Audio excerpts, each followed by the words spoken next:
Spinal cord injury management का chapter number 6। इसमें हम पढ़ेंगे स्टैंडिंग और walking with lower limb paralysis. Upper limb paralysis हो तो फिर स्टैंडिंग और वॉकिंग करना मुश्किल हो जाता है, तो लोअर लिम्ब के रिलेटेड पढ़ेंगे। ठीक है, तो 50% of people with spinal cord injury चल सकते हैं। चलने की रीज़न क्या है, या वॉक करने की या स्टैंडिंग की रीजंस क्या होती है? या तो मोबिलिटी के लिए पेशेंट वॉक करता है, या थेरेप्यूटिक पर्पसेस या कोई टास्क करना हो तो उसके लिए पेशेंट वॉक करने पे मजबूर होता है। सही है। तो एम्बुलेशन टेट्राप्लेजिक पेशेंट्स वो किस लेवल की एम्बुलेशन कर सकती है? वो या चल सकते हैं, खड़े हो सकते हैं, क्या कर सकते हैं? वो खड़े सिर्फ फ्रेम्स के थ्रू, टिल्ट टेबल्स के थ्रू और स्टैंडिंग व्हील चेयर्स के थ्रू खड़े हो सकते हैं। जैसे कि आपको पेशेंट नज़र आ रहा है, टेट्राप्लेजिक का पेशेंट है, इसके अपर लिम्ब भी काम नहीं करे, लोअर लिम्ब भी काम नहीं करे, ट्रंक भी काम नहीं करा, तो इसको स्ट्रैप्स के थ्रू इधर बांध देते हैं। ये टिल्ट टेबल है जिसके थ्रू बांध देते हैं। तो इनका मकसद जो होता है खड़े होने का, वो ये होता है या तो कोई थेरेप्यूटिक बेनिफिट के लिए या वेट बेरिंग के लिए। थोरेसिक पैराप्लेजिक के पेशेंट जो होती है, एशिया ए और बी जो लिखा हुआ है ये ग्रेड्स है। ग्रेड्स के लिए आप चैप्टर 1 देख ले तो आपको पता चल जाएगा। इससे पहले जो वीडियोस मैंने बनाई है चैप्टर 1 की, तो उसमें आपको स्केल के बारे में पता चल जाएगा। तो थोरेसिक पैराप्लेजिक पेशेंट्स के ट्रंक मसल्स भी काम नहीं कर रहे होते और साथ ही साथ लोअर लिम्ब की कंप्लीट लॉस होती है। तो वो कौन से लेवल ऑफ एम्बुलेशन कर सकते हैं? वो वॉकिंग एड्स के साथ चल सकते हैं ऑन लेवल ग्राउंड, सीधा ग्राउंड पे चल सकते हैं। इसके अलावा और कई जगह पे चलना उनके लिए मुश्किल होता है। वॉकिंग एड्स पे रिलाई करते हैं। सही हो गया। तो थोरेसिक के बाद उससे नीचे लोअर लिम्स आते हैं। तो लोअर लिम्ब में मोटर इनकम्प्लीट लीजन्स होगी और लंबोसेक्रल पैराप्लेजिक पेशेंट्स हो गए, एशिया ग्रेड CDE। ये जो है, ये वाले पेशेंट्स कैसे चल सकते हैं? ये इनकी लेवल ऑफ एम्बुलेशन जो है ये लिमिटेड डिस्टेंस वॉक कर सकते हैं। अगर एशिया स्केल में मोटर लेवल जो है वो 20/50 से कम आ रहा है तो व्हील चेयर ज़्यादातर यूज़ करते हैं चलने के लिए। अगर 20/50 से ज़्यादा आ रहा है तो वो चल सकते हैं अच्छी स्पीड पे, 1 मीटर पर सेकेंड तक की स्पीड पे वो केपेबल ऑफ वॉकिंग होते हैं। सही है। चिल्ड्रन जो होते हैं वो ज़्यादा उनकी लेवल ऑफ मोबिलिटी होती है एज़ कम्पेयर टू एडल्ट्स। बाकी का जो चैप्टर है वो इस बारे में है कि थोरेसिक पैराप्लेजिक के पेशेंट्स कैसे चल सकते हैं। इसके अलावा लोअर लिम्ब पैरालिसिस के पेशेंट्स कैसे चल सकते हैं, कंप्लीट और पार्शियल पैरालिसिस। ठीक है। तो सबसे पहले इसके बारे में पढ़ते हैं कि standing for therapeutic purposes. Therapeutic कौन से पर्पसेस है, ऐसी कौन सी चीज़ है बेनिफिशियल जिसकी वजह से लोग स्टैंड करते हैं? तो सबसे पहले टेट्राप्लेजिक पेशेंट के लिए जो मोस्ट कन्वीनियंट है, जिसके ऊपर हमने पढ़ा, ये टेबल, टिल्ट टेबल हो गया, इलेक्ट्रॉनिक स्टैंडिंग और ये सब हो गए। इसके अलावा स्टेप्स इधर प्रोवाइड कर देते हैं। थोरेसिक पैराप्लेजिक के पेशेंट जो है वो जो है स्टैंड कर सकते हैं सिंपल फ्रेम्स में। ऐसा फ्रेम जो कि नी फ्लेक्जन को भी ब्लॉक करें और हिप फ्लेक्जन को भी ब्लॉक करें। हिप फ्लेक्जन के लिए हम इधर स्टेप लगा देते तो ये पेशेंट पीछे की तरफ नहीं जा सकता। इधर जो है अगर इधर हम लोग ये आगे की तरफ ये इसे रोके, ब्लॉक करें नी फ्लेक्जन को, तो बेंडिंग नहीं होगी नी में, तो ये पेशेंट सीधा खड़ा हो सकेगा। इसके अलावा पैरेलल बार्स को यूज़ कर सकते हैं साथ नी स्प्लिंट्स के। नी एक्सटेंशन स्प्लिंट्स क्या करता है, इसके नी को एक्सटेंशन से रोकता है और हाथों के बल ये खड़ा हो जाता है तो हिप पे फ्लेक्जन भी नहीं आती। सही हो गया। तो हिप को फ्लेक्जन से रोकने के लिए दो तरीके यूज़ कर सकते हैं। या तो push down on through the hands, ये जो हाथ है इससे इस बार पे जोर डाले नीचे की तरफ तो ये पेशेंट जो है सीधा खड़ा हो सकता है। या ये जो है इधर अपनी स्पाइन को हाइपर एक्सटेंड कर दे, पीछे की तरफ हाइपर एक्सटेंड करेगा तो इसका हिप खुद ही सीधा हो जाएगा। जैसे आप अपना हिप बेंड करें और अपनी कमर को पीछे की तरफ सीधा करें तो आपके हिप खुद ही खुद एक्सटेंशन में चला जाता है। तो इस दो तरीके से पेशेंट्स खड़ा हो सकता है। सही है। तो रिकमेंडेड जो टाइम है वो 20 minutes 3 to 5 times a week है। इसके बेनिफिट्स जो है, जो थेरेप्यूटिक बेनिफिट्स है जिसकी वजह से ये स्टैंडिंग अच्छा होता है, वो ये सब लिखे हुए हैं। अच्छा, अब थोरेसिक पैराप्लेजिक पेशेंट्स के बारे में देखते हैं। थोरेसिक पैराप्लेजिक पेशेंट जो होते हैं वो स्पाइनल कॉर्ड इंजरी के पेशेंट्स जिनकी थोरेसिक रीजन पे इंजरी हुई हो। ठीक है। तो उनके ट्रंक मसल्स काम नहीं कर सकते, उनके लोअर लिम्ब के मसल्स काम नहीं करते। इसके अलावा जो टोटल पैरालिसिस हुई होती है लोअर लिम्ब मसल्स के, तो उसके पेशेंट्स कैसे वॉक करते हैं? वो ज़्यादातर जो है ये दोनों पेशेंट्स ये ऑर्थोसिस यूज़ करके वॉक करते हैं। नी एंकल फुट ऑर्थोसिस लगा लेते हैं या हिप नी एंकल फुट ऑर्थोसिस, डिपेंड करता है उन पे। तो इन ऑर्थोसिस के थ्रू ये 2 किस्म की पैटर्न की वॉक कर सकते हैं। एक होता है रेसिप्रोकल और एक होता है जंपिंग पैटर्न। ये आगे आएगा तो मैं बता दूंगा। तो सबसे पहले नी एंकल फुट ऑर्थोसिस पढ़ते, फिर उसके बाद हिप नी एंकल फुट ऑर्थोसिस पढ़ते। इसकी टाइप्स भी आएगी आगे। तो नी एंकल फुट ऑर्थोसिस, नेम को देखे, नी एंकल फुट ऑर्थोसिस। तो ये इन दो जॉइंट्स पे काम कर रहा है, ठीक है। नी को, एंकल को स्टेबल रख रहा है, जबकि हिप पे नहीं कर रहा। अगर हिप भी इन्वॉल्व हो जाए तो हिप नी एंकल फुट ऑर्थोसिस कहेंगे, HKAFO, ठीक है। तो नी एंकल फुट ऑर्थोसिस सबसे चीपेस्ट और सिंपलेस्ट वे है जिससे पेशेंट्स वॉक कर सकते हैं। ये जो है नी को फुल एक्सटेंशन में स्टेबलाइज कर सकता है, नी फुल एक्सटेंशन में इसे रोके रख सकता है, नी बेंड नहीं होगा। इसके अलावा नी, ये जो एंकल है इसको 5 to 10 डिग्री डोर्सीफ्लेक्शन में रख सकता है, सही है। तो इसके थ्रू पैरालिसिस ऑफ नी और एंकल को हम कंपेंसेट कर सकते हैं। हिप और ट्रंक के मसल्स को ये स्टेबिलिटी प्रोवाइड नहीं कर सकता क्योंकि सिर्फ इधर तक लिमिटेड है, नी तक लिमिटेड है, सही हो गया। इसके अलावा पेल्विस टिल्टिंग को भी, पेल्विस जो नीचे की तरफ एक तरह ड्रॉप होता है, तो उसको भी नहीं प्रिवेंट कर सकता, सही हो गया। तो आगे आते हैं, इसके थ्रू वॉक कैसे कर सकते हैं। ऊपर मैंने बताया कि दो पैटर्न्स होते हैं वॉकिंग के ऑर्थोसिस के थ्रू जो पेशेंट्स करते हैं ज़्यादातर, वो है जंपिंग पैटर्न और एक है रेसिप्रोकल गेट पैटर्न, सही है। तो जंपिंग पैटर्न जो है वो क्या है, ये टेबल में आपको नज़र आ रहा है। ये एक पेशेंट है, ठीक है। तो ये जो है सबसे पहले इसको आगे की तरफ रख लेगा क्रचिस को, सही है। उसके बाद हिप्स को पैसिवली एक्सटेंड करके पीछे की तरफ झुकेगा और फिर जो है बॉडी को आगे की तरफ लेकर जाएगा और एकदम से इस हाथों के बल इस पे जोर डाल के पाँव को आगे की तरफ ले जाएगा। या पाँव को आगे की तरफ, ये देखें, ये पाँव को उठाता है और आगे की तरफ ले जाता है, जंप करके जाता है आगे की तरफ, दोनों पाँव एक साथ। या तो ये दोनों पाँव एक साथ इधर क्रचिस तक आते हैं या क्रचिस से आगे चले जाते हैं। अगर क्रचिस तक आए तो इसे कहते हैं स्विंग टू, मतलब स्विंग करके ये क्रचिस तक आ गया। अगर ये क्रचिस से आगे जंप लगा ले तो इसे कहते हैं स्विंग थ्रू पैटर्न, मतलब स्विंग थ्रू द क्रचिस, आगे चला गया। तो इधर यही बात लिखी हुई है, ये आप पढ़ ले अगर पढ़ना है तो। रेसिप्रोकल गेट पैटर्न, रेसिप्रोकल मतलब एक के बाद दूसरा, एक आगे गया तो दूसरा पीछे गया। तो इसमें क्या होता है, एक लेग को आगे की तरफ लेकर जाते हैं, फिर दूसरी लेग को उसके बाद आगे की तरफ लेकर जाते हैं। अच्छा, दोनों जो गेट पैटर्न है इसमें ज़रूरी है कि हिप एक्सटेंशन को मेंटेन रखा जाए स्टांस के दौरान। स्टांस मतलब जो पाँव जब ज़मीन पे हो सपोर्ट पे तो उसको स्टांस फेस कहते हैं। तो हिप फ्लेक्स हो गया तो पेशेंट गिर सकता है, ठीक है। ये हिप फ्लेक्स हो जाएगा और ये नीचे की तरफ गिर जाएगा। इसके लिए अपने आप को प्रिवेंट करना मुश्किल है हिप फ्लेक्शन को। अगर ये हिप नी एंगल फुट ऑर्थोसिस होता है जिसमें हिप जॉइंट भी इन्वॉल्व था तो उसमें हिप फ्लेक्शन को प्रिवेंट किया जा सकता है, लेकिन इसमें मुश्किल है। तो इसमें हिप फ्लेक्शन को प्रिवेंट करने के लिए या तो हैंड के थ्रू ये इस क्रच पे जोर डाल के सीधा रख सकता है अपनी बॉडी को, जो कि बहुत मुश्किल है करना। दूसरा जो है ये लंबर को एक्सटेंड कर सकता है, जिस तरह इस पिक्चर में किया गया है, लंबर को एक्सटेंड किया गया है जिसकी वजह से ये हिप एक्सटेंडेड रहता है, सही है। इसके बाद moving from sit to stand with knee ankle foot orthosis. एक पेशेंट बैठा हुआ है, उसने नी एंकल फुट ऑर्थोसिस लगाया हुआ है, ठीक है। तो कैसे उठेगा, तो उसका तरीका जो है, इस क्रचिस को अपनी बॉडी से पीछे रखे, जितना पीछे रख सके उतना अच्छा है। इसके ज़ोर पे उठे, बॉडी को आगे की तरफ लेकर जाए ताकि सेंटर ऑफ मास आगे की तरफ जाए। इसमें नीज़ ऑलरेडी लॉक हुए होते हैं, देखिए बिल्कुल स्ट्रेट है, बेंड नहीं होते नीज़। तो नीज़ लॉक है तो इसको आगे की तरफ अपने आप को ज़्यादा लेकर आना पड़ेगा खड़ा होने के लिए। अगर नीज़ ये बेंड होते तो इसके लिए खड़ा होना आसान था। जैसे आप नीज़ बेंड करें तो आपके लिए खड़ा होना आसान है, लेकिन अगर आपके नीज़ बिल्कुल स्ट्रेट है तो आप खड़े हो आपके लिए मुश्किल होगा। तो इसको आगे की तरफ सेंटर ऑफ मास अपना शिफ्ट करना पड़ता है ताकि खड़ा हो सके, जैसे ही पेशेंट खड़ा हुआ है, ठीक है। तो इसके लिए अपर बॉडी स्ट्रेंथ भी चाहिए होती है। नी एंकल फुट ऑर्थोसिस पढ़ लिया, अब आते हैं हिप नी एंकल फुट ऑर्थोसिस, सही है। तो हिप नी एंकल फुट ऑर्थोसिस जो है वो नी ऑर्थोसिस ही होता है, जिस तरह नी एंकल फुट ऑर्थोसिस था लेकिन इसको ज्वाइन किया होता है, सही है। ये देखिए, इस पिक्चर को देखा जाए, ये एक नी एंकल फुट ऑर्थोसिस है, ये दूसरा नी एंकल फुट ऑर्थोसिस है।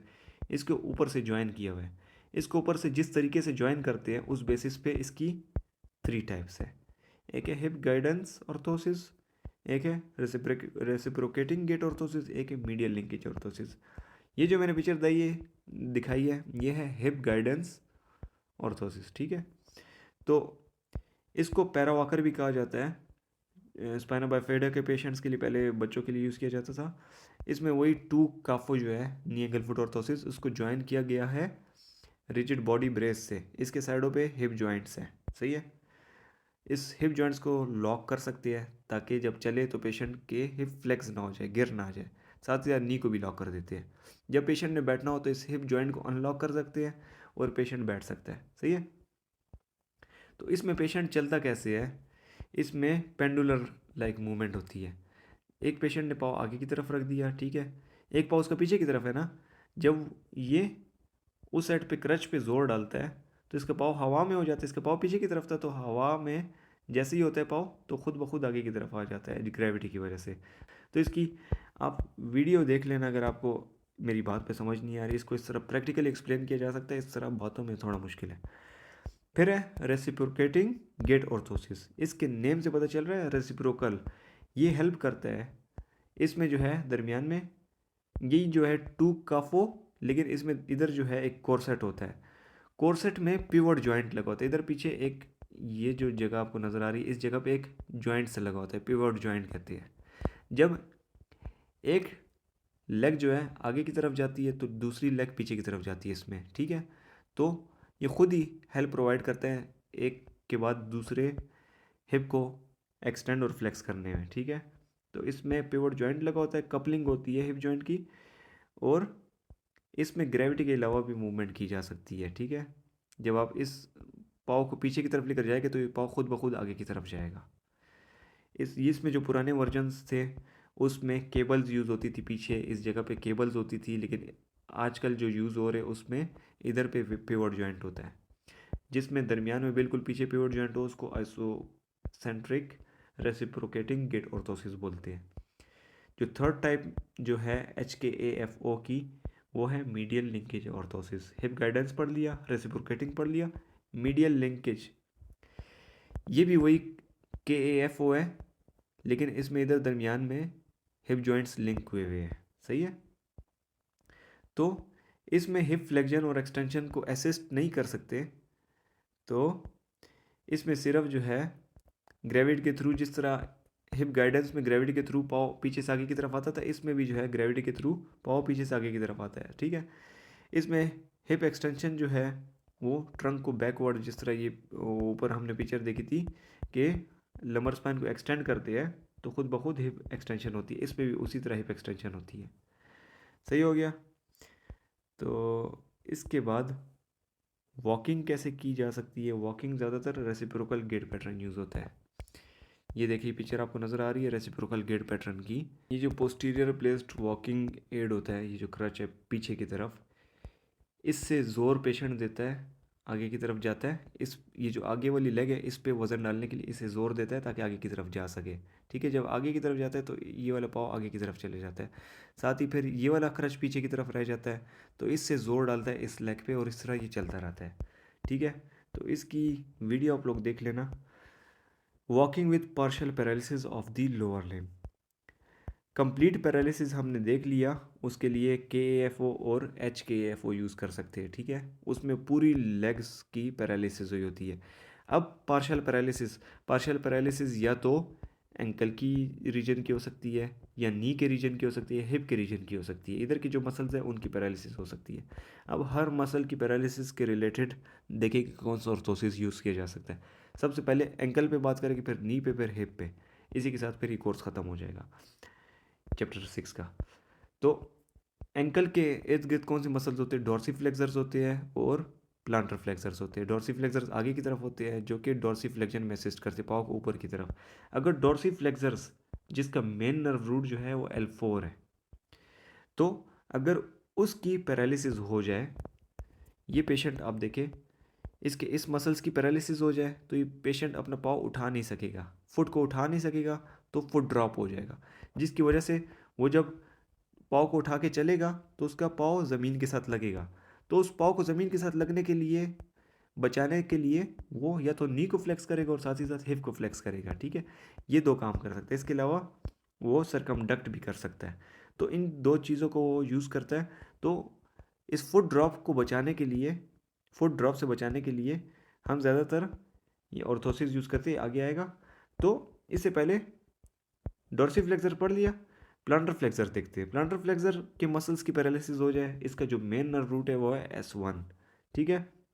तो प्लांटर फ्लेक्सर गैस्ट्रॉक वगैरह हो गए, सोलियस काफ मसल्स जो हो गए, तो ये ज़्यादातर कब एक्टिव होती है? स्टांस के दौरान, ठीक है।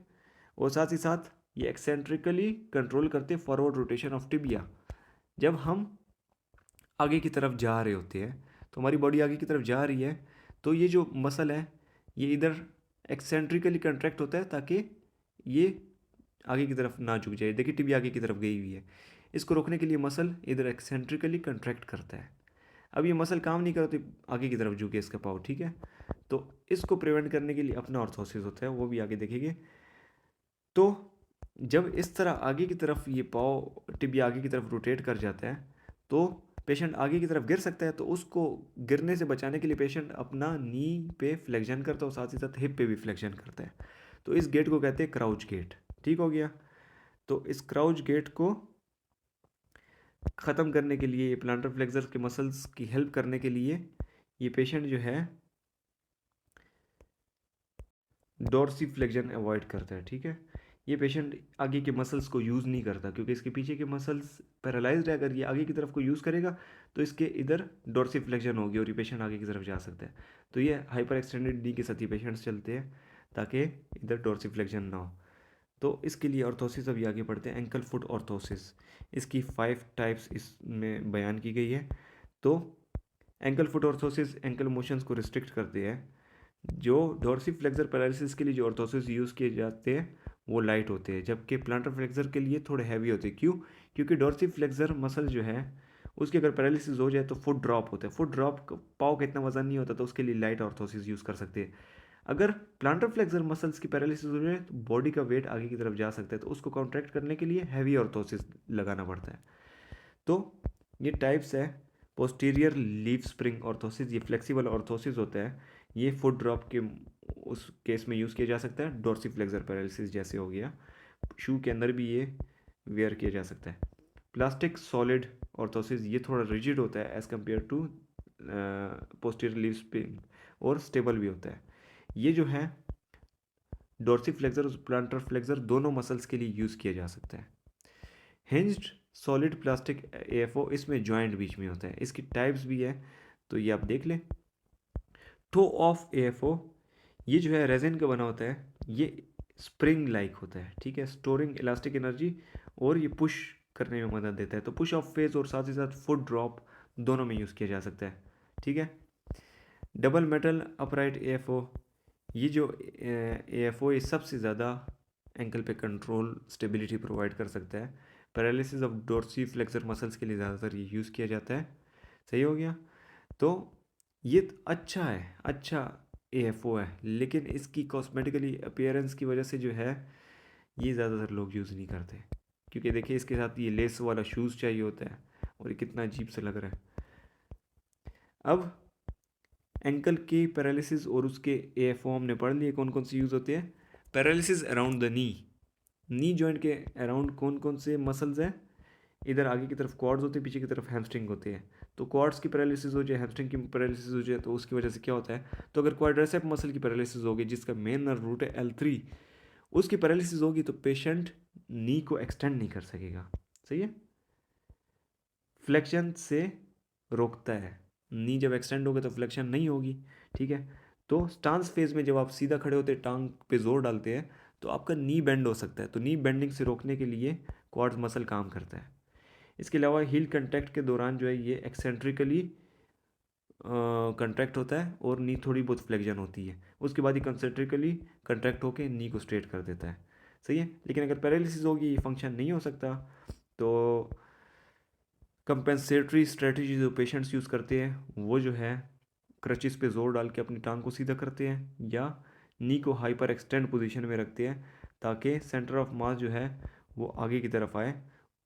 जिस तरह ये पिक्चर आपको मैं फिर से दिखा देता हूँ। सेंटर ऑफ मास जब नी को हाइपर एक्सटेंड रखेगा तो सेंटर ऑफ मास आगे की तरफ होगा और नी बेंड नहीं होगा। सही हो गया। तो ये दो स्ट्रेटजीज पेशेंट्स यूज़ कर सकते हैं। और नी हाइपर एक्सटेंशन जो है वो इस स्क्वाट्स की जो पैरालिसिस हुई होती है उसको कंपेंसेट कर सकता है। सही है। इसके अलावा जो है KAFO नी एंकल फुट ऑर्थोसिस इसमें यूज़ किया जा सकता है। हैमस्ट्रिंग की पैरालिसिस जो कि उसका मेन नर्व रूट S1 है, उसकी पैरालिसिस हो जाए तो हैमस्ट्रिंग जो है वो जब स्विंग फेज में पेशेंट जा रहा होता है, पेशेंट या नॉर्मल बंदा स्विंग फेज में जा रहा होता है, एंड ऑफ स्विंग फेज जब आप एक पाँव उठा के आगे की तरफ लेकर जाते हो, जब आगे ज़मीन पे रखने लगते हो, उससे पहले हैमस्ट्रिंग आपका एक्सेंट्रिकली कंट्रैक्ट करता है ताकि बहुत ज़्यादा आगे पाँव ना चला जाए। इसके अलावा जो है मिड टर्मिनल स्टांस में वो कंसेंट्रिकली कंट्रैक्ट करता है, एंड ऑफ स्टांस में भी कंसेंट्रिकली कंट्रैक्ट करता है। ठीक है, ताकि स्विंग की तरफ जा सके, पाँव बेंड हो सके। तो अगर हैमस्ट्रिंग की वीकनेस है तो पेशेंट जो है नी को फ्लेक्स नहीं कर सकेगा, तो नी हाइपर एक्सटेंडेड रहेगा और जिसकी वजह से जीनो रिकर्वेटम के चांसेस ज़्यादा हो सकते हैं और पेन भी हो सकता है। तो गैस्ट्रोक मसल जो है वो भी जो है सेकेंडरी उसका फंक्शन जो है नी फ्लेक्जन है। हैमस्ट्रिंग का फंक्शन भी नी फ्लेक्जन है। हैमस्ट्रिंग नी फ्लेक्जन नहीं कर रहा तो गैस्ट्रोक उसकी जगह नी फ्लेक्जन कर सकता है। लेकिन जो पेशेंट्स जिनको हैमस्ट्रिंग की वीकनेस ही होती है उनको गैस्ट्रोक की भी ज़्यादातर साथ होती है, क्योंकि इन दोनों का जो नर्व रूट है वो S1 ही होगा। ठीक है, इससे पहले हमने पढ़ा भी है जो प्लांटर फ्लेक्सर से उसका S1 था। तो इसके लिए जो स्प्लिंट्स यूज़ किए जा सकते हैं वो ऐसे स्प्लिंट्स यूज़ करते हैं जो कि नी एक्सटेंशन को ब्लॉक करे। ये देखिए जिस तरह ये वाला है स्प्लिंट है, इसके पीछे इधर बैंड सा लगा हुआ है ताकि नी बिल्कुल स्ट्रेट ना हो। ठीक है, तो इस ब्रेस को यूज़ करके हम नी हाइपर एक्सटेंशन को ब्लॉक कर सकते हैं। इसके अलावा एंकल फुट ऑर्थोसिस ऐसा यूज़ करें जिसमें 5 डिग्री डॉर्सी फ्लेक्शन हो, जिसकी वजह से नी बेंड होने के चांसेस कम हो जाते हैं। जब आपका पाँव आगे की तरफ इस तरह डॉर्सी फ्लेक्स्ड होगा तो जब आप उस पाँव को सीधा करेंगे तो आपका नी फ्लेक्स हो जाएगा।